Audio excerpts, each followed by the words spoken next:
Hola, hola, ¿qué tal? ¿Cómo están? Es un gusto saludarlos. Yo estoy muy contento porque hoy vamos a tener un programa muy especial. Van a ver que no tenemos una, sino dos entrevistas hoy y van a ver que son temas que esperamos, por lo menos yo estoy con la expectativa de que realmente sean de su agrado. Recuerden que este programa va los jueves a las 8 de la noche y también lo repetimos los viernes a la 1 de la tarde y los sábados a las 7 de la noche. Así que no se lo pueden perder, las entrevistas que vienen más adelante, realmente espero que sean de su agrado.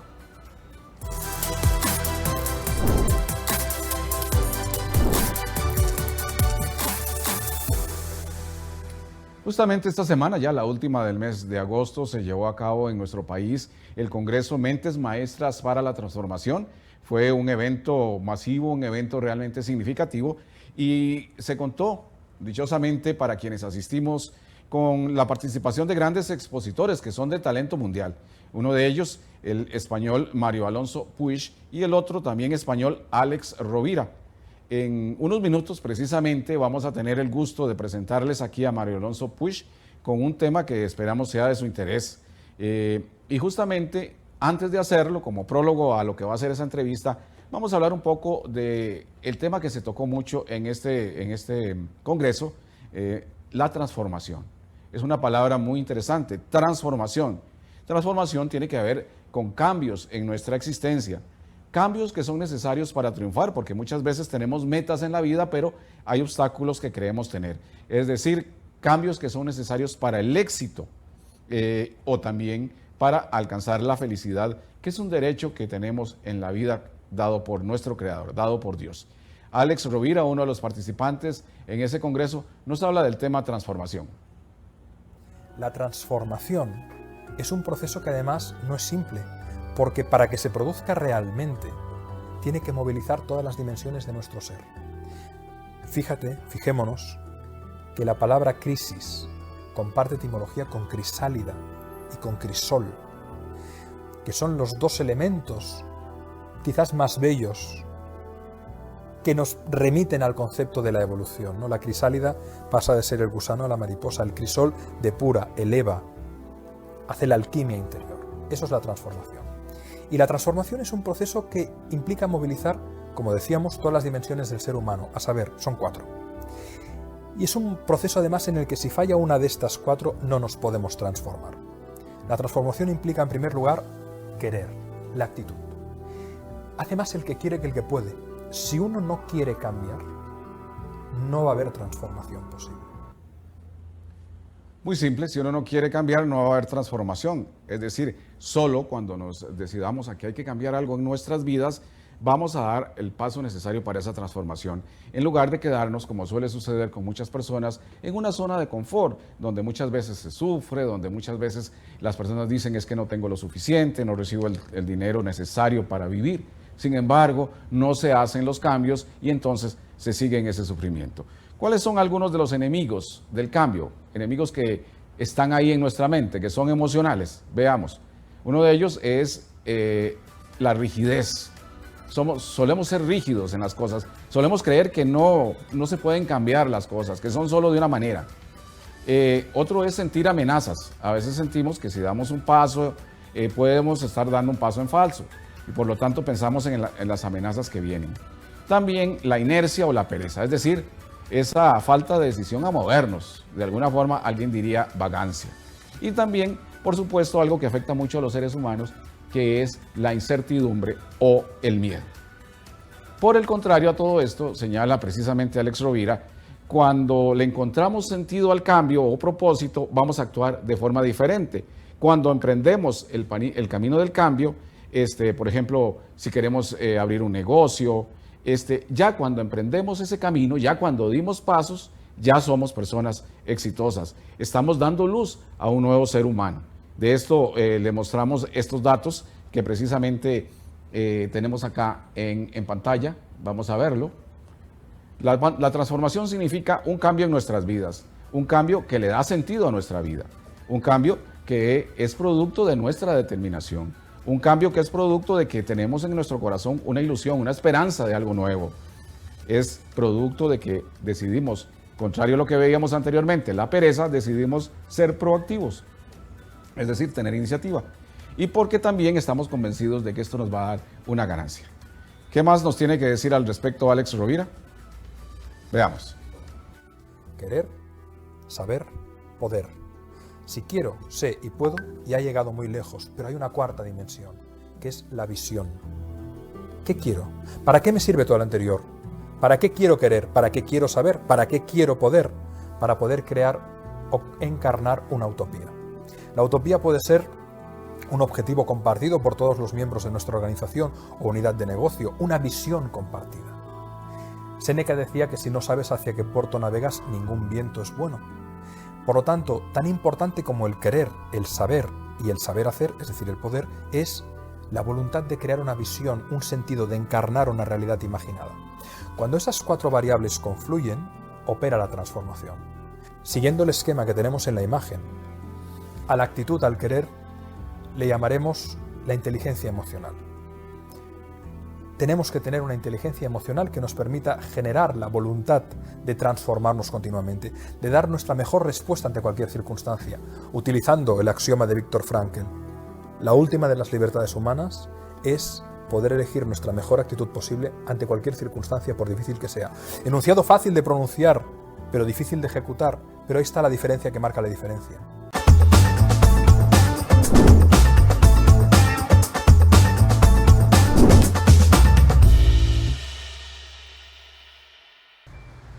Bueno, en el programa de hoy tenemos un invitado de lujo y tenemos el honor de contar con la visita aquí a nuestro país del doctor Mario Alonso Puig, un médico, escritor, autor de 13 libros, nacido en España y conferencista de gran prestigio.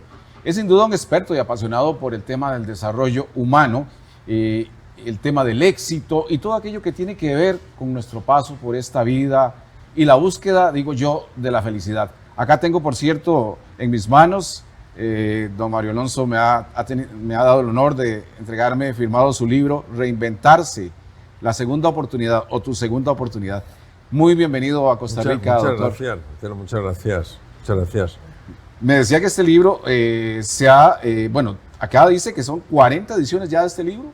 Ya va por 44, lo que pasa es que yo he conseguido la 40. Sí, sí. Es un libro que lo escribí en el 2010 y la verdad es que es un libro que, según me comentan los lectores, les ha ayudado mucho a salir adelante en momentos de desafío, momentos de prueba, momentos de dificultad. Siendo un médico, ¿qué lo hace interesarse por ese infinito mundo de la mente, ese mundo de las emociones que a veces a los seres humanos nos cuesta tanto gestionar? Precisamente ser médico, es decir, Sí. yo no me planteo una medicina donde el factor humano, donde el factor emocional brille por su ausencia. Yo Sí. me planteo siempre una medicina integral, una medicina humanista, donde obviamente hay una dimensión física, las dolencias de nuestros órganos, y hay una dimensión profundamente anímica, una dimensión emocional que también hay que cuidar, hay que saber escuchar y hay que saber apoyar. Sí, yo escuchaba una frase, más con un trasfondo espiritual, pero decía, quien es verdaderamente feliz no puede estar enfermo. Tiene un gran trasfondo. Pero... Yo creo que, vamos a ver, esta frase a mí me gustaría matizarla, no sé de dónde viene, de la siguiente manera. Es decir, hay personas que son felices y están enfermas. Ajá. Porque su felicidad no depende de su estado de salud o enfermedad, sino que depende de su conexión con la dimensión espiritual, con la dimensión más elevada de la existencia. Yo he conocido personas enfermas y profundamente felices, y he conocido personas sanas y profundamente infelices. Entonces, yo creo que la persona realmente feliz ha conseguido ver que tiene un cuerpo, pero no es un cuerpo. Es un ser espiritual habitando un cuerpo que tiene que cuidarlo y que, independientemente de lo buena que sea esa persona o de lo espiritual que sea, ese cuerpo también puede enfermar. Ajá. De hecho, usted tiene una frase que dice, no estamos en este mundo para sobrevivir, sino para vivir. Yo creo que a los seres humanos se nos olvidó vivir. Sí, esta frase la escribí porque he visto que muchas veces nuestra vida es una callada supervivencia, es decir, llegamos a pensar, esto es lo que hay, me voy a acoplar como pueda, me voy a adaptar como pueda, pero bueno, aquí este es un valle de lágrimas y es un mundo de sufrimiento. No. Desde mi punto de vista, al tener todos un cuerpo, lógicamente experimentamos el dolor de la enfermedad, el dolor de las heridas físicas. Al tener una mente también experimentamos el dolor de las pérdidas, el dolor de los errores, el dolor de los desaciertos. Pero al tener una dimensión espiritual nos damos cuenta de que nosotros somos mucho más que nuestro cuerpo y mucho más que la mente. La mente es un instrumento de la consciencia, es un instrumento del espíritu. ¿Qué ocurre? Que muchas veces en nuestra sociedad global, tan apegada exclusivamente a lo material, nos hemos olvidado de una dimensión muy profunda, que es la dimensión espiritual, que es la que nos conecta a todos. Somos distintos, Marcelo, pero yo no le siento como distante. Entonces, eso es maravilloso. Eso es bonito. Lograrlo. Claro, entonces eso es lo que realmente nos aúna, y además la medicina ha demostrado que cuando hay esa conexión entre los seres humanos hay, entre otras cosas, liberación de una hormona llamada oxitocina, de la que vengo hablando hace muchos años, y la oxitocina protege la salud, favorece que superemos la enfermedad. Sí.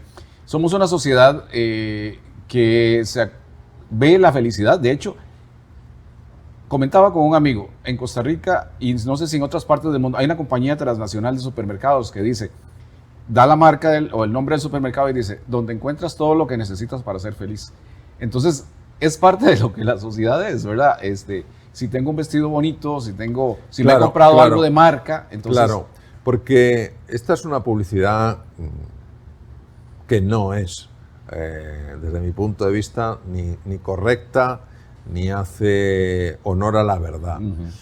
Yo creo que la intención es sencillamente decir que ahí vas a encontrar cosas pues, que van a satisfacer pues, tus ansias o nuestras ansias de tener, de tener algo rico para comer o tener algo bonito para vestir. Pero la felicidad no la vamos a encontrar en el tener. En tener se puede conseguir una cosa, es verdad, el bienestar subjetivo, es decir, lo que colma los sentidos. Yo me compro en ese supermercado algo rico y eso me genera bienestar. Me pongo una ropa bonita y me genera una ropa bonita y cómoda y me genera bienestar. La felicidad no depende del tener, depende del ser. Y los vacíos del ser no se rellenan con el tener. Es decir, yo me puedo comprar todo lo que hay en ese supermercado y puedo seguir siendo infeliz. Claro, y muchos seres humanos van por la vida pensando, mi meta es llegar a tener X cantidad de dinero. Mi meta es llegar a tener tantas casas y tantas fincas. Mi meta es esto o aquello, pero se han olvidado de la parte interior. Sí, yo por la cantidad de años que llevo ya tratando estos temas y conociendo personas, he conocido personas que tienen una extraordinaria economía, una gran fortuna, y he visto entre estas personas, algunas eran felices y otras no eran felices. Y también he encontrado personas con muy pocos recursos y algunas eran felices y otras no eran felices. Lo cual quiere decir que el tener no tiene un impacto directo en el ser. Ahora bien, es verdad que tenemos todos una dimensión corporal y es muy difícil que alguien se ponga a buscar las profundidades del ser y de la felicidad si pasa hambre, si sus hijos pasan hambre, si tiene frío y no tiene con qué cubrirse, si está en un sitio donde no tiene ni siquiera un techo que le albergue, o personas que de alguna manera le muestren un afecto, ¿no? Entonces tenemos que entender que es una combinación, que necesitamos un mínimo en el tener para poder profundizar muchas veces en la búsqueda del ser. ¿Somos adictos al sufrimiento, los seres humanos? Nosotros no, pero nuestro ego sí. Ah, bueno. Y ahí está el punto más importante, que el ser humano ni siquiera es capaz de analizarlo. Claro, porque nosotros nos hemos identificado con una estructura mental muy sofisticada que se llama el ego, y el ego está apegado al sufrimiento. El ser, por su propia naturaleza, es pura alegría, es puro entusiasmo, es pura serenidad, es claridad y es creatividad. Entonces, ¿qué ocurre? Que cuando uno está muy atrapado en el ego, en cuanto empieza a sentirse feliz, dice, uy, esto no puede ser nada bueno. Empieza a sentir ansiedad. Es algo raro que me está pasando. Y empieza a sentir ansiedad al sentirse bien. Entonces se vuelve a sentir mal y dice, bueno, esto es lo que yo conozco, esto es lo familiar. No, eso es el juego del ego. Por eso hay que salirse del juego del ego. Sí.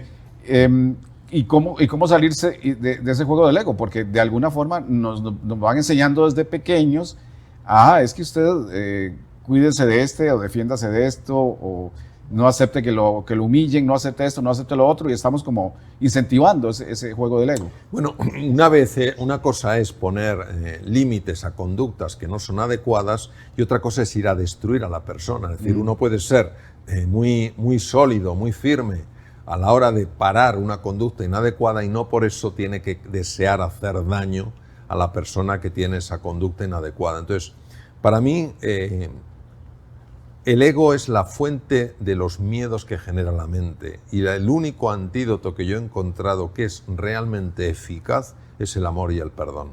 Maravilloso.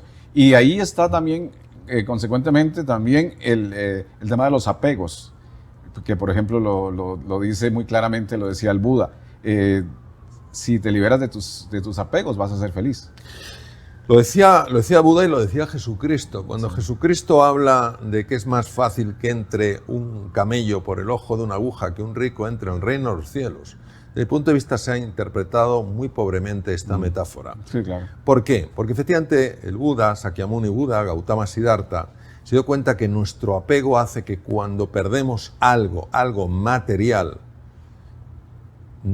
en lugar de decir, bueno, he perdido esto, ayer lo tuve, lo he podido disfrutar, hoy lo he perdido, tengamos un nivel de sufrimiento tremendo. Jesús hablaba en su infinita sabiduría de que cuando los camellos llegaban cargados de mercancías a la ciudad santa de Jerusalén, tenían que pasar por unos arcos que se llamaban agujas.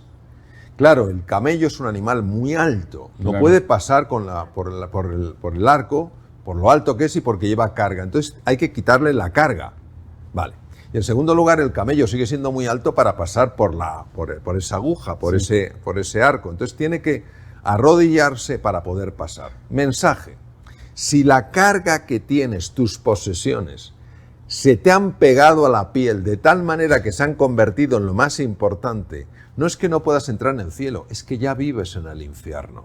Claro. Y si tú eres tan arrogante que ni siquiera ante el misterio, ante lo más grande, ante lo más extraordinario que hay, eres incapaz de tener la humildad como para bajar la cabeza y arrodillarte, no es que nadie te vaya a castigar mandándote al infierno, es que ya vives en el infierno. Pensemos en esas personas que solo piensan en el dinero y han dejado por el camino su familia, han dejado por el camino su salud, solo tienen dinero. Sí. Solo tienes. No tienen nada más. ¿Pensamos que esas personas realmente están viviendo felices?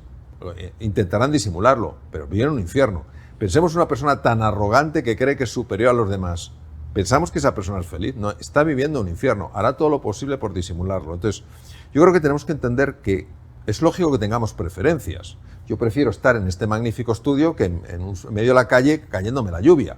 Pero otra cosa es que diga, yo no hago una entrevista con Marcelo si no es en un estudio estupendo. Eso es un apego y me pierdo la oportunidad de tener una magnífica entrevista. Entonces, ese es el problema del apego, cuando se nos pega a la piel. Sí.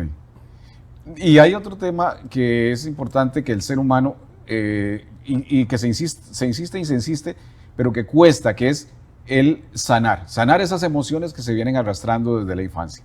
Y Claro. que a veces hay que reconocerlo. Llegamos a una edad como la que tengo yo y de pronto me doy cuenta que todavía hay emociones que sanar. Claro, vamos a ver, la sanación es un proceso muy desafiante. Es decir, aquellas personas que dicen que se puede sanar así, bueno, me gustaría ver cómo lo hacen. La sanación es un tema que lleva un tiempo. ¿Por qué? Porque todos o muchos cargamos microtraumas, heridas de las cuales a veces no somos conscientes, y la sanación se produce con el perdón. El perdón no es posible si uno atribuye el hecho que aquella persona, o lo que aquella persona hizo con nosotros, lo atribuye a la maldad. Porque entonces no puede perdonar aquello. Si entiende que los seres humanos somos ignorantes y nos hacemos daño unos a otros, puede pasar página. Eso no quiere decir que esa conducta no fuera inadecuada, lo que esa persona nos hizo. Lo que sí podemos hacer es evitar que la toxicidad que sigue estando presente siga haciéndonos daño hoy, ahora. Entonces es un pasar página, es decir, vale, la herida sucedió, pero voy a dejar que cicatrice. Y esto puede llevar un tiempo. Lo que pasa es que cuando se consigue, el efecto liberador es extraordinario. Una de ellas, de las consecuencias de no sanar eso, es vivir arrastrando culpas y Sí. nos hace mucho daño. Sí, la culpa es una cosa que no tendría que existir en nuestra forma de pensar. Me explico para que se me entienda bien. Yo cometo un error o hago una acción inadecuada. Eso tiene que tener unas consecuencias lógicamente. Yo puedo experimentar la tristeza por lo que he hecho y tener un franco arrepentimiento, es decir, un deseo de reparar. Todo eso entra, desde mi punto de vista, dentro de lo que es lo correcto. ¿Qué es la culpa? Cuando yo empiezo a atacarme, cuando empiezo a insultarme, cuando considero que tengo una mancha que ni toda el agua del océano la podrá limpiar. Ese es el Autoflagelación. problema, es la autoflagelación. La culpa es un instrumento que se ha utilizado mucho para la manipulación. Entonces, una cosa es que yo busque la corrección, mi corrección por algo que he hecho inadecuado, y otra cosa es que busque mi castigo. Y esa culpa que ustedes se utiliza para la manipulación, nos arrastra o arrastramos tanto esa culpa que incluso nos viene a afectar en las relaciones, ya de adultos, las relaciones de pareja. Porque también en las relaciones de pareja se suele afectar tanto por culpar y culpar. Sí, porque muchas veces, Señalamientos. claro, en la relación de pareja uno exige a su pareja que complemente lo que él o ella creen que falta, que se comporten exactamente como él o ella quieren que se comporte. Y en realidad, yo al menos lo veo así, uno no elige una pareja para que le complete lo que le falta, sino que uno elige una pareja para caminar juntos en un viaje apasionante y desafiante que es la vida y ayudarse mutuamente, no para echarse en cara cosas que en el fondo muchas veces generan esa sensación de culpa, porque tú no estás siendo como tendrías que ser, porque tal cuanto es. Las personas, en una relación, ¿qué queremos? Las personas en una relación lo que queremos es sentirnos libres, poder expresar lo que sentimos, sentirnos escuchadas y sentirnos ayudadas, pero no nos metemos en una relación para sentirnos culpables. Las otras dos emociones negativas que arrastramos y que son muy negativas son la ira y el miedo. Y usted dice, ira y miedo son dos caras de una misma moneda. Exactamente igual. Y voy a poner un ejemplo muy sencillo. Sí.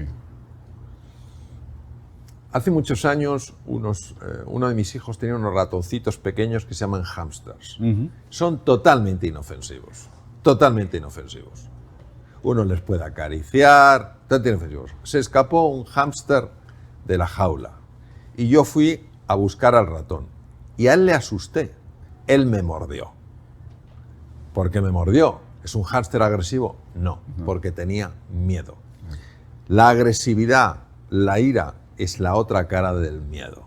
Entonces, esto es muy importante saberlo, porque si yo lo que veo es solo la agresividad, a lo que voy es a contraatacar o a defenderme. Claro. Pero si yo veo que es el miedo, lo que busco es reducir ese miedo, es decir, hacerle sentir a esa persona, en este caso estoy hablando en el ejemplo de un animalito, hacerle sentir que no tiene por qué tener miedo. Y de una forma completamente natural él habría vuelto a la jaula o la habría tomado en la mano y la habría llevado yo. Sí, eso es como que un niño pequeño, por ignorancia, le jale el rabo a un perrito y el perrito le pegue un mordisco. Entonces la gente va a decir, ese perrito hay que matarlo o hay que quitarlo de acá porque es agresivo. No, hay que ver lo que ha pasado, pero probablemente ese niño no simplemente... Bueno, dentro de los perros obviamente hay perros más o menos dóciles, ¿no? Pero no cabe duda de que si un animal se siente en peligro, lo mismo que un ser humano, tiene una serie de reacciones que están muy descritas ya desde hace muchos años por el profesor Walter Cannon de la Universidad de Harvard. Ataque, huida o bloqueo. Sí. Usted dice que algo esencial es vigilar la mente, que es algo esencial. ¿Por qué? Porque antes mencionaba usted, Marcelo, a Gautama Siddhartha, Sí. a Sakyamuni Buda. Buda fue en realidad un científico de la mente. Entonces Buda se dio cuenta de que había algo que generaba sufrimiento. Él distinguía dolor y sufrimiento. Dolor propio de nuestra naturaleza física. Yo me doy un golpe, me duele. Y el sufrimiento es lo que la mente hace. Entonces nosotros tenemos la mente dividida en dos. Tenemos una mente que trabaja a nuestro favor y una mente que trabaja en contra nuestra. Por eso tenemos que vigilar la mente. para que cuando tengamos pensamientos de ataque a los demás, de ataque a nosotros mismos, digamos, yo no quiero ser persona que agreda ni a los demás, ni me agreda a mí mismo. Cuando tengamos pensamientos que nos inviten a humillar a los demás, a sentirnos más que los demás, vigilosamente decir, yo no soy más que los demás, puedo tener más o menos que los demás, pero no soy más que los demás. Entonces yo cambio mi forma de pensar. Esto es muy importante porque nuestra forma de pensar afecta a nuestra forma de sentir, y nuestra forma de sentir afecta también a nuestra forma de ver. Si yo empiezo a pensar de una manera distinta, empiezo a sentirme de una manera diferente y empiezo a ver cosas que antes no veía. Ya nos quedan pocos minutos, entonces de alguna manera, don Mario Alonso, yo quería cerrar un poco insistiendo en algo que ya usted mencionó, pero que es importante y que el ser humano tendrá que ir tomando conciencia, es esa conexión con lo espiritual. La espiritualidad que, como usted decía, me puede hacer feliz allí, en cualquier sitio o lugar donde yo me encuentre, no dependiendo de los factores externos, sino más bien de cuánto yo puedo hacer conexión con esa parte interior mía. Primero hay que distinguir, Marcelo, la espiritualidad de la religión.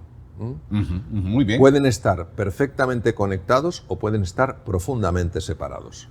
La religión es una serie de prácticas compartidas, de creencias compartidas, que en principio lo que buscan es religare, religión, sí, volver a conectar a la persona con el misterio, con Dios, con la vida en mayúsculas, el universo, como queramos llamarlo.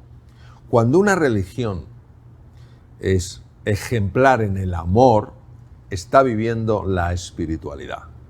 Cuando alguien utiliza la religión para someter a los demás, para dañar a los demás, diciendo que hablan en el nombre de Dios, es una religión que se ha alejado por completo de la espiritualidad. Entonces, ¿qué es la espiritualidad? La espiritualidad es la conexión que una persona tiene con aquello que le trasciende, con aquello que va más allá. Por ejemplo, yo soy una persona espiritual si siento con usted, Marcelo, una conexión.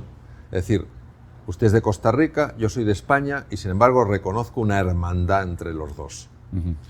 Hay espiritualidad si yo me voy a la naturaleza y respeto a la naturaleza, no abuso de la naturaleza, la respeto. Hay espiritualidad si cuando yo veo mis defectos, en lugar de decir, Mario, eres defectuoso, yo me digo, Mario, tú eres más que tus defectos. Ahí hay espiritualidad y automáticamente eso es lo que nos conecta con lo divino. Claro, y hay una parte todavía más hermosa cuando usted menciona la naturaleza, cuando menciona el contacto con otros seres humanos, es saber disfrutar ese momento. O sea, como alguien dice, abrace un árbol o báñese en un río de agua fría, pero disfrute ese momento. Sí, porque el único tiempo real que existe es el presente. Pero si nos damos cuenta, la mayor parte del tiempo lo pasamos en el pasado lamentándonos o en el futuro preocupándonos. Cuando se han hecho estudios neurocientíficos para ver qué pasa en el cerebro cuando uno está realmente presente, se ha visto que se activa una red que se llama la red ejecutiva central, y esta red está asociada con una mejora en la salud, con una sensación mayor de felicidad y con una mayor eficiencia en el manejo de datos complejos. Es decir, la pérdida de atención hoy en día es un serio problema. Una de las razones o consecuencias de esa pérdida de conexión con esa parte espiritual es que el ser humano busca alivio, por ejemplo, en las drogas. Claro, claro. Cuando uno siente ese vacío en el ser, que solo se puede rellenar con esa dimensión del encuentro con lo profundo, con lo trascendente, no puede dejar de sentir eso porque existe, pero sí puede de alguna manera intentar silenciar eso. ¿Cómo lo hace? Con la distracción. Distracciones de todo tipo, pantallas, distracciones, el juego, distracciones, la bebida para de alguna manera aletargarse uno, distracciones la droga para bajar el nivel de conciencia porque uno no quiere mirar dentro. Sí, y el doctor Manuel Sanz, amigo suyo, extraordinario también, conferencista, habla de aprender la conexión con la supraconciencia, que es algo que está ahí más allá de nosotros, más allá de este cuerpo físico, pero es la verdadera identidad nuestra. El doctor Manuel Sanz Segarra es un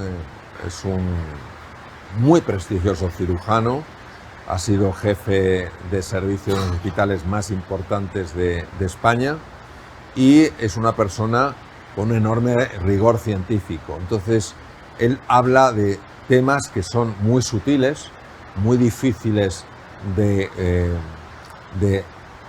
atrapar con los sentidos y sin embargo le da un enfoque tremendamente, como digo, científico, ¿no? Entonces, cuando se habla de ese sistema de supraconsciencia, se habla de salir de esta realidad tan limitada y limitante que parece que es la única existente, y por eso habla de personas que han tenido experiencias cercanas a la muerte y que han hecho relatos que él ha podido conocer de primera mano, donde claramente se ve que la consciencia está más allá del cerebro, sí. Que personas que estaban en ese momento en un paro cardíaco estaban observando cómo les reanimaban. Entonces, a mí me parece muy, muy interesante. Cuando él me pidió que yo le hiciera el prólogo, lo hice encantado. Sí, sí, sí.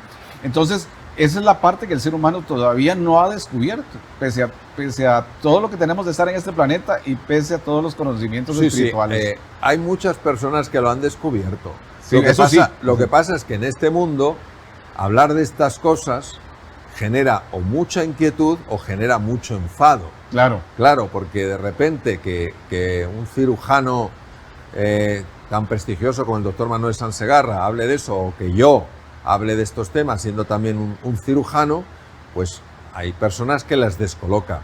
Y aquellas personas que están totalmente aferradas a que lo único que existe es lo material, es decir, el ser humano, para esas personas, no tiene una dimensión espiritual, es sencillamente un grupo sofisticado de órganos o un movimiento sofisticado de moléculas, y con eso se explica todo. Pues claro, las descoloca mucho que alguien hable de la supraconsciencia, de la consciencia fuera del cerebro. Yo he estado con neurocientíficos de reconocimiento, o sea, reconocidos a nivel mundial, y hay algunos que están súper abiertos a esto, pero hay otros que dicen que la mente solo se puede explicar con el cerebro. Pues no. Hay experiencias que muestran que no, que hay consciencia en el cuerpo, que hay consciencia en el corazón, que hay consciencia en el segundo cerebro, en las vísceras, es decir, que la consciencia es más amplia que el cerebro. Claro, y en esencia de todo esto es que el ser humano aprenda el verdadero significado del amor, ya no solo como algo que me hace ser feliz, sino como esa energía que puede cambiarlo todo. Teilhard de Chardin fue un gran antropólogo y filósofo francés, y decía que el día que el ser humano descubra el verdadero poder transformador del amor, habrá descubierto por segunda vez el fuego. Cuando nos demos cuenta de lo que significa realmente la palabra amar, amar sin condiciones, amar gratuitamente, habrá un antes y un después en nuestra vida. Podrá tener paz el mundo. El mundo vivirá en paz. Y hay una de las cosas que usted dice, que la verdadera sabiduría reside en la simplicidad. El amor nos puede llevar a esa simplicidad. Yo distingo, Marcelo, entre lo simple y lo sencillo. Lo simple es lo obvio, lo sencillo es lo profundo y a la vez es claro. Claro, todo lo que es transformador tiene una cualidad sencilla. Sí. La belleza no es algo abigarrado, la belleza es sencilla. El amor es sencillo, la bondad es sencilla, la humildad es sencilla.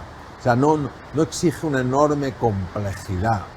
Lo abigarrado es bello, bueno, es abigarrado, es recargado.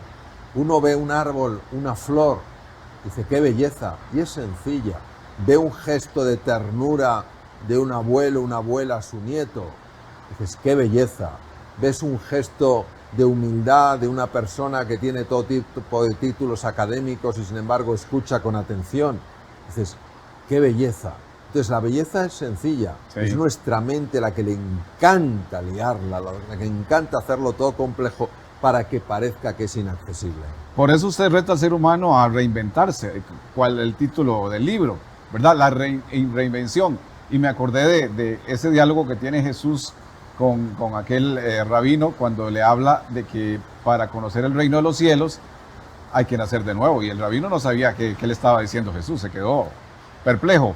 Para mí, no todo el mundo le gusta que yo diga esto. Yo estoy absolutamente enamorado de la figura de Jesús. Me parece que es Maravilloso. El maestro más maravilloso que alguien puede esperar, es increíble. Y yo creo que a veces no entendemos la profundidad mística del mensaje de Jesús. Para mí lo que Jesús decía era: nuestro ego tiene que morir Claro. para que nazca el ser, lo que Sí. realmente somos. Hasta que no muera esta obsesión por el poder, la fama, el dinero, el dominio, el control, Sí. no podremos ser felices. Nuestra cualidad natural es el ser, lo postizo es el ego. Entonces, cuando el ego muere, entonces sale el ser. Y claro, cuando sale el ser, irradia luz. Es ese ser que está esperando a la humanidad para, digamos así, de alguna forma hacer ese cambio.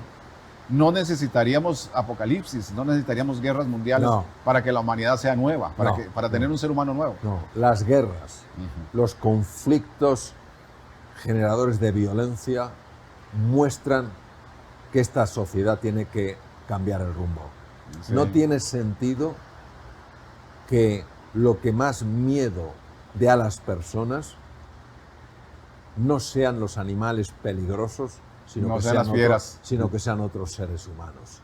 Entonces, hay algo que nos tenemos que replantear, Sí. porque tenemos que vivir en armonía, y se puede vivir en armonía, pero para eso tenemos que dejar que ese ego individual y ese ego colectivo, que solo busca el poder, la fama, la fortuna, el dominio, el control, el sometimiento de los demás, se vaya desvaneciendo. Sí. Deseo de poder, deseo de dinero. Obsesión. Obsesión. Es obsesión, es el apego. Si es lógico que a uno le guste tener influencia, es lógico que a uno le guste tener dinero, es lógico que a uno le guste tener una cierta fama. El problema es el apego, cuando solo le importa eso. Solo importa el someter, solo importa el poder, solo importa la fama, solo importa el dinero. Entonces ahí se está perdiendo esa persona. Doctor Mario Alonso Puig, muy agradecido por este ratito concedido a este programa aquí en Canal 1. Gracias, Marcelo. Y también agradecido porque pues haya podido venir a Costa Rica, a sacar estos días para Costa Rica. Y aquí lo dice usted muy claramente, y es la lección en su libro. Dice: reinventarse no quiere decir convertirse en alguien distinto, sino sacar a flote nuestro verdadero ser. El ser humano está retado a sacar a flote ese ser. Absolutamente, todos estamos llamados a la grandeza. A la grandeza. Qué bonita palabra. Muchísimas gracias, doctor. Gracias, Marcelo. Muy amable. Vamos a una pausa, ya casi volvemos.